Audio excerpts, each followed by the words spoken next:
Georgia families who rely on food assistance are bracing for real uncertainty. From grocery bills to infant formula, millions in our state could feel the squeeze if federal nutrition programs like SNAP and WIC don't get renewed funding pretty soon here.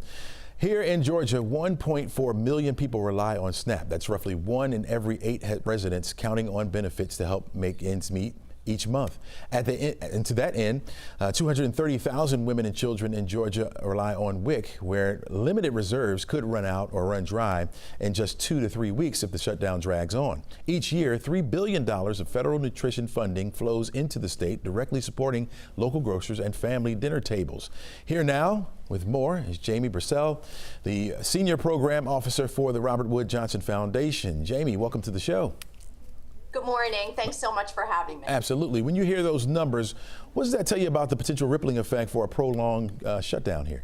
Yeah, I mean, it's pretty extraordinary, the breadth and depth of impact. And, I'll just say with the ongoing government shutdown, coupled with continued rise in food prices, and then the legislation via the big, beautiful bill that was passed this past summer that significantly cuts federal food and nutrition programs. So you're seeing sort of this perfect storm, if you will, that really is increasing risk of hunger for literally millions and millions of children, families, people in America. And so you referenced, I think, the impact, particularly in the state of Georgia, when you have, close to 1.4 million people that rely on SNAP, 250,000 women, infants, and children that rely on the WIC program. And so, with the changes in the SNAP program and the decreases in benefits and the cuts, significant cuts to SNAP, you're likely to see in the state of Georgia over 730,000 people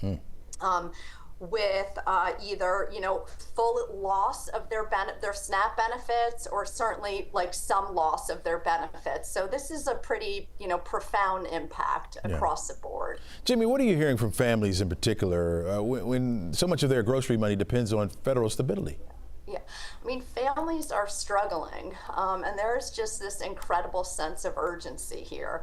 You have 7 million women, infants, and children in America that rely on the WIC program. 50% of all babies that are born in America are supported by WIC. You have over 42 million people that rely on the SNAP program. And, I'll say there's a lot of misperceptions out there about these programs. The fact is, for the most part, for instance, with the SNAP program, this is temporary assistance for people. These are not luxuries. These are really lifelines. SNAP's a hand up, not a handout, and these programs have profound impact on the health and well-being of kids and families, on the health and well-being of local economies.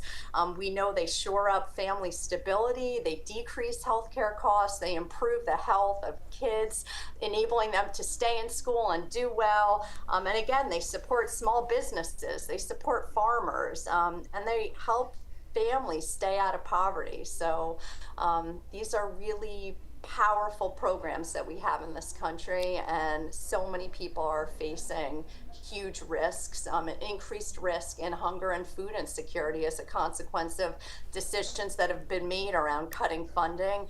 And as you referenced, we're at risk. We have about 2 more weeks of funding for the WIC program, but real uncertainty going into the month of November.